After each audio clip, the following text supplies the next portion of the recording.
ఆయన వెతుకుతున్నవాడు ఏం చేయాలట?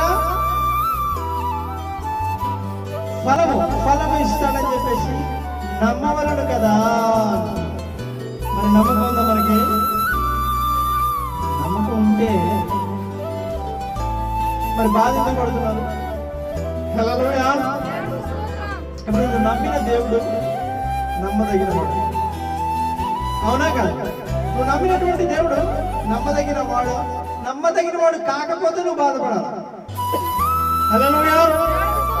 మరి నీకు ఎందుకు బాధ వస్తుంది? నీకు రావాల్సిన బాధ ఏంటి తెలుసా? ఒకటే ఒక బాధ ఏంటంటే, నశించిపోతున్న ఆత్మల పట్ల బాధ కలగాలి. దాని విషయమే నీకు దుఃఖం రావాలి.